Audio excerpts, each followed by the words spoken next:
Herkese merhaba. Mutfak biliminin derinliklerine indiğimiz bu yeni incelememize hoş geldiniz. Ben sunucunuz ve bugün fırıncıların o büyük sırrını yani Total Biga'yı konuşuyoruz. Hazırsanız hemen başlayalım. Çünkü bugün öğreneceklerimiz mutfaktaki oyunun kurallarını tamamen ama tamamen değiştirecek.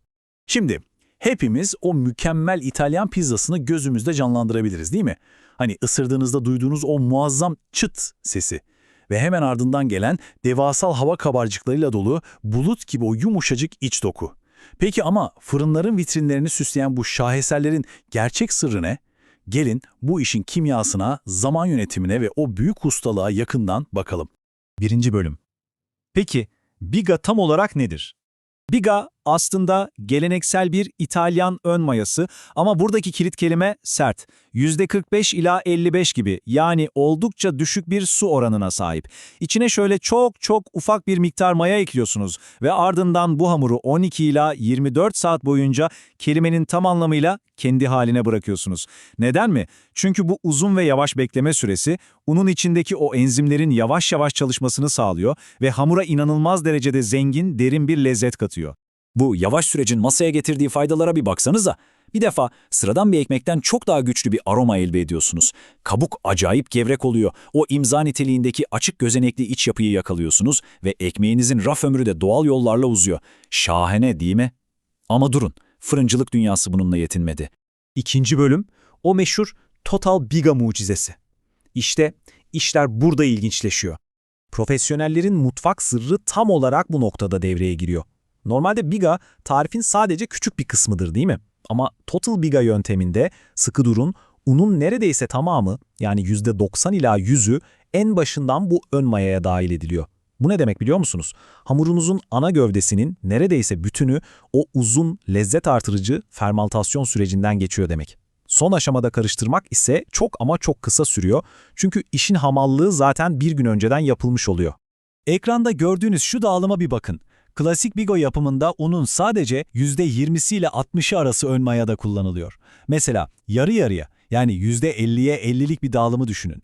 Unun yarısı fermantasyona girerken diğer yarısını ertesi gün taze olarak ekliyorsunuz. Bu aslında yıllardır kullanılan, tıkır tıkır işleyen çok güvenilir bir yöntem. Ama Total Biga'ya geçtiğimizde aradaki o devasa farkı görebiliyor musunuz? Artık sonradan eklenen taze bir un yok. Sıfır. Klasik yöntemle Total Biga arasındaki bu keskin kontrast, inanın bana, tarifin tüm karakterini baştan aşağı değiştiriyor. Bütün unu önceden fermente etmek, ekmeğin veya o efsane pizzanın lezzet profilini tam anlamıyla zirveye taşıyor. Üçüncü bölüm, 2 günlük bir macera. Hadi sizinle mutfağa girelim. İşin mantığını anladık. Peki pratikte bu iş nasıl oluyor? Diyelim ki elimizde 1000 gram un var ve %70 su oranına sahip tipik bir Total Biga hamuru yapacağız. Birinci gün bu 1000 gram unun tamamını alıyoruz. Hedefimiz %70 su olsa da ilk gün hamuru sert tutmamız lazım.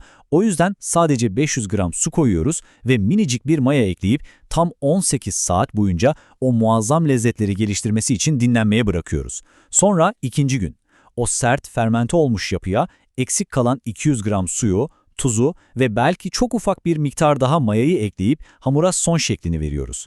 İşte bu 2 günlük matematik hamurun dokusunu adeta sihir gibi dönüştürüyor. Dördüncü bölüm. Biga ve Pulish karşılaştırması. Çünkü masadaki tek oyuncu Bigadi. Şimdi Total Biga'nın o eşsiz kimyasını tam anlamak için onu en büyük rakibiyle, yani Pulish ile yan yana koymalıyız. Tabloya bir bakın. Aradaki zıtlık gerçekten büyüleyici. İtalyan kökenli biga su oranı düşük olduğu için sert, hatta böyle parçalanan bir kıvamda, ama Fransa ve Polonya kökenli Pulish %100 su oranıyla cıvık, akışkan bir hamur.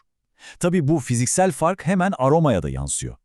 Biga o derin, fındıksı, kavrulmuş notaları verirken Pulish daha tatlı, daha sütlü bir tat sunuyor.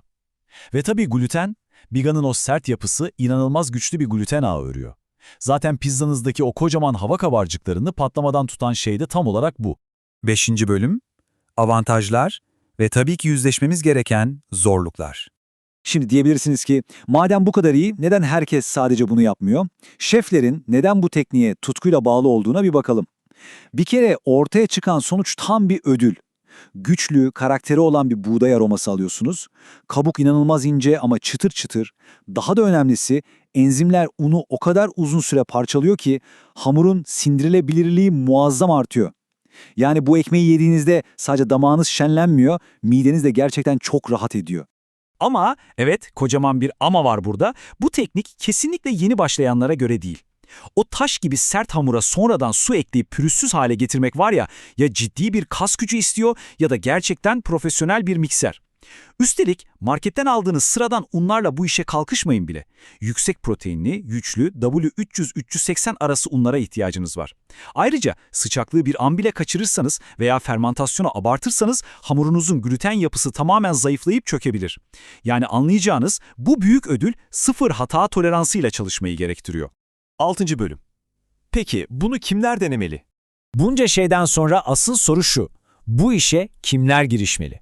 Eğer profesyonel bir fırıncıysanız, bir pizza ustasıysanız veya hamur sıcaklıklarını gözü kapalı ayarlayabilen ileri seviye bir ev fırıncıysanız kesinlikle durmayın.